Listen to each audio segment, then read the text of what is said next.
l'époux sorte de sa demeure et l'épouse de sa chambre. Alléluia.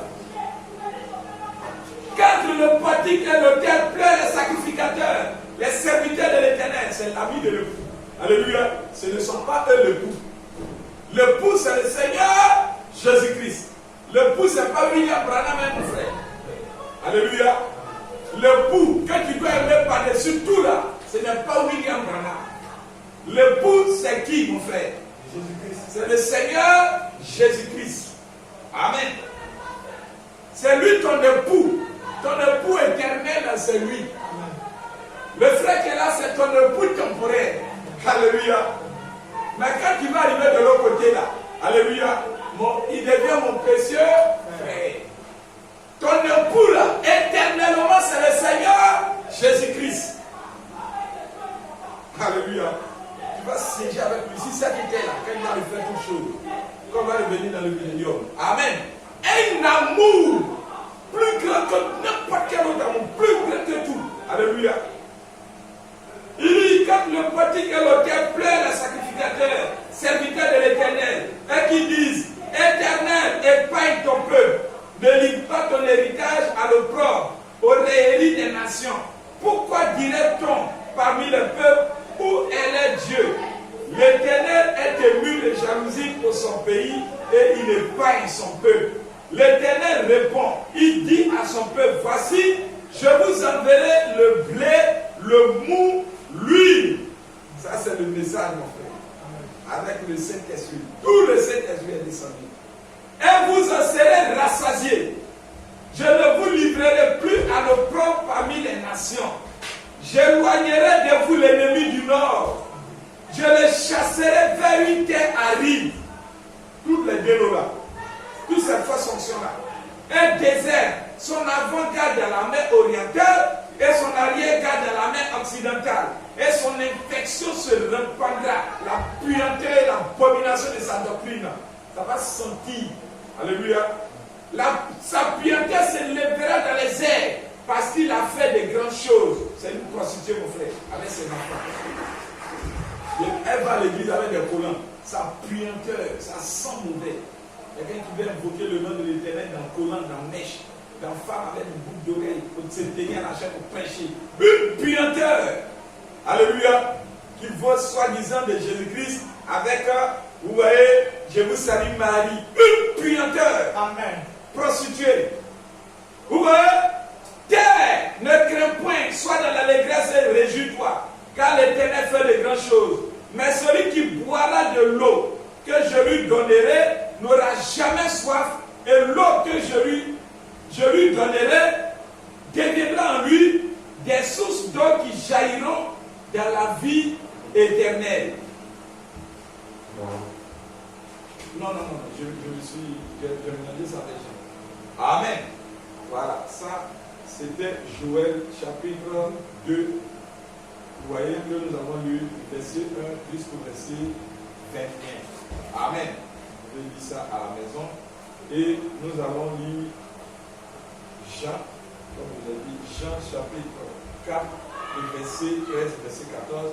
Quiconque boit de cette eau aura encore soif, mais celui qui boira de l'eau que je lui donnerai n'aura jamais soif, et l'eau que je lui donnerai deviendra en lui une source d'eau qui jaillira jusque dans la vie éternelle. Alors dans Joël chapitre 2 encore, verset. Amen.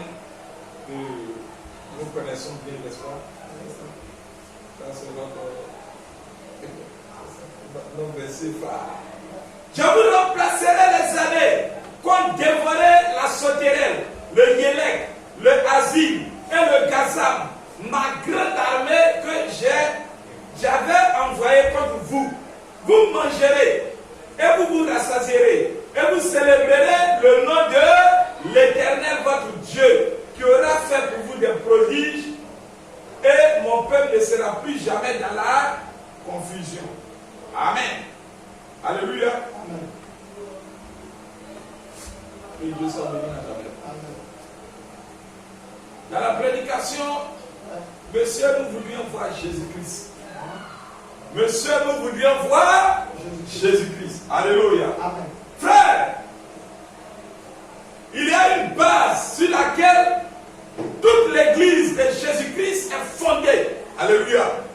Et l'église de Jésus-Christ, ou le but de Jésus-Christ, nous avons vu, est fondée sur, vous voyez, le jugement divin. Nous avons vu ça la dernière fois. Quand l'église de Jésus-Christ se tient dans les âges, alléluia, avec les bras et les pieds en arrêt, alléluia, le fondement de l'église, alléluia, c'est sur le jugement divin. Amen. L'église de Jésus-Christ a totalement été rachetée par le sang du Seigneur Jésus-Christ. Totalement été rachetée. Amen.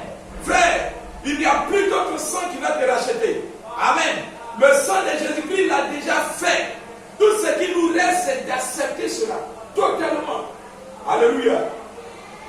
J'aimerais lire quelque chose ici. Parce qu'on ne croit pas au sang de Jésus-Christ. On pense que le sang de Jésus-Christ, là, c'est de, vous voyez, c'est comme le sang humain comme ça. N'importe quel sang. On va faire n'importe quoi avec. Amen. Dans l'unité, avant d'aller dans la première citation, je vais lire ça d'abord. Alléluia. Dans l'unité, prêché en 1962, l'unité, au paragraphe 155, la dette du péché fut payée. Alléluia. Il fallait que Jésus fasse cela pour envoyer le Saint-Esprit. Alléluia. Lorsqu'il a promis dans Joël que j'enverrai le blé, l'huile, le mou. Alléluia. Vous mangerez et que vous serez rassasiés. Alléluia. Alléluia. Et que Jésus-Christ vient dans Jean 14, 13 à 14, il dit, je vais vous donner cette eau-là que vous allez boire. Alléluia. Alléluia. Il rappelle la promesse de Joël quand il y a la nourriture qui est là. Il rappelle à la femme encore qu'il y a aussi l'eau qui est là. Alléluia. Vous allez manger, vous allez boire. Et vous allez célébrer le jour solennel de Dieu dans le 8e jour. Alléluia. Maintenant, il y a une condition. C'est que c'est le Saint-Esprit qui le fait. Amen. Mais pour que le Saint-Esprit descende là, il faut que tu sois racheté premièrement. Alléluia. Tu as été racheté dans la pensée de Dieu. Maintenant, Dieu descend pour accomplir ça. Parce que, par exemple, Dieu fait une promesse. Et il symbolise ça comme un symbole. Alléluia. Maintenant, il descend et puis il accomplit ça. Il dit la meilleure manière pour Dieu, ou la manière de Dieu d'interpréter sa parole, c'est en l'accomplissant. Mais les théologiens, surtout de ce message-là, l'interprétation là, c'est de déformer la parole, c'est mal placer la parole, c'est de donner une mauvaise interprétation, un mauvais sens à la parole. Alléluia. C'est que Dieu n'a pas voulu dire là, dans ce contexte-là. Il va dire non, Dieu a dit ça comme ça. Alléluia. Mal placer la parole, ça va détruire. Alléluia. Ça, c'est quelqu'un qui manque de sagesse. Frère, plus tu grandis dans ton ministère en restant dans les Écritures, plus tu deviens sage. Amen. Mais si tu grandis dans le ministère sans sagesse, alors que tu avances en âge, ça veut dire qu'il y a un problème avec ton ministère. La dette du péché fut payée. Il fallait que Jésus fasse cela pour envoyer le Saint-Esprit afin d'unir l'ensemble, afin d'unir les gens comme autrefois dans le jardin d'Éden, afin qu'il y ait une cette union, une cette unité. Vous voyez, comme cette pyramide-là, mais il y a en son sein plusieurs pyramides, plusieurs pierres. Vous savez que la pyramide, là, ce sont des pierres qu'ils ont entassées. Est-ce que vous connaissez ça? Ils ont taillé ça. L'autre là, lui, va tailler sa pierre là comme ça. L'autre, lui, va tailler sa pierre comme ça. L'autre, lui, va tailler sa pierre comme ça. Amen. C'est répandu partout. Et dans les airs, c'est ce que Dieu a fait. Quand il envoie le Saint-Esprit à Paul, il y a une manière qu'il donne à l'ange de l'âge pour tailler le peuple de cet âge-là. Quand tu viendras là, tu ne seras pas derrière Paul. Alléluia. Ce n'est pas une église Djandou. Alléluia. Amen. Alléluia. Amen.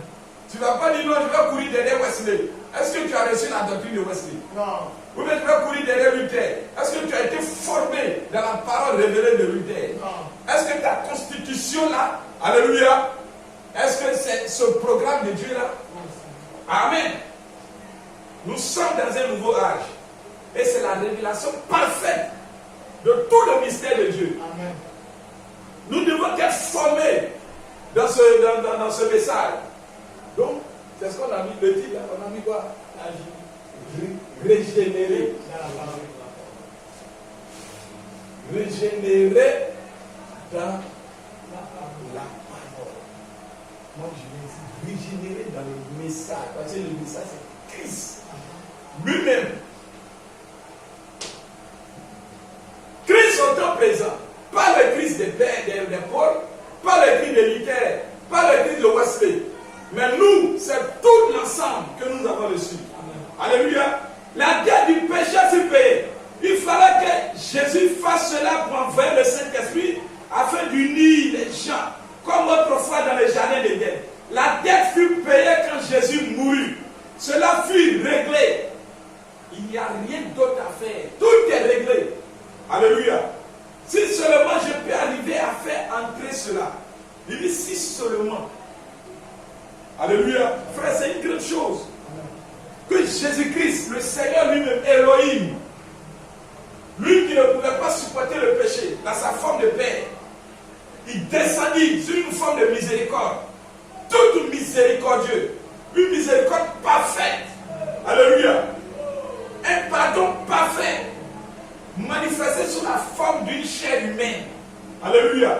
On dit nos mains l'ont touché, nos yeux l'ont vu, nous l'avons contemplé. Alléluia. Dieu a été fait chair, le mystère de la piété. Amen. Christ lui-même, pardon est devenu un homme. Pardon de nos péchés est devenu un homme. Alléluia. Pardon de nos prostitutions, pardon de nos voyousies est devenu un homme. Nicolas frère, la dette du péché fut payée. Il n'y a rien d'autre. Alléluia.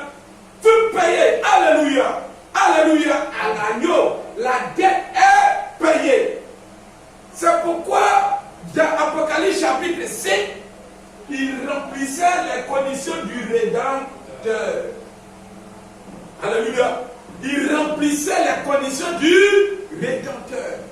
Vraiment dit, même Adam ne pouvait pas remplir les conditions du Rédempteur.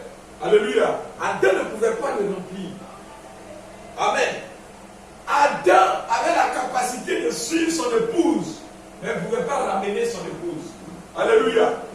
Mais Christ, lui quand il descend, alléluia, lui il ne descend pas pour suivre son épouse dans le péché, alléluia, pour commettre le péché avec elle, pour rester avec elle de l'autre côté, pour crier au secours, alléluia. Mais lui quand il descend là, c'est pour ramener son épouse. Amen. Son intention, quand il est descendu de la gloire, alléluia, il dit c'est pour payer le prix. Amen. Amen. Son intention c'est pour détruire le mal. Ouais. C'est pour détruire le conquérant qui est là, le lion, le diable. Alléluia. Quand il descend, il s'arme de toutes les armes de Dieu. Alléluia. Il sort de l'amour parfait, de la connaissance parfaite. Alléluia. Des vertus parfaites, de la patience parfaite. Alléluia. Pour nous montrer sous la forme d'un homme que nous pouvons vivre les qualités de Dieu. Amen. Alléluia. Frère, c'est pourquoi il est venu pour nous régénérer dans ce message des vertus. Pour que ces vertus-là soient vivantes en nous. Donc quand il descend, il vient avec la perfection de toutes ces vertus. Alléluia. La pierre de fête. Alléluia. Il descend sur l'église pour racheter l'église. Amen. Frère, c'est merveilleux. Branham dit, il dit Alléluia. L'agneau. Alléluia à l'agneau. Il n'a pas dit Alléluia à Branham. Alléluia. Alléluia.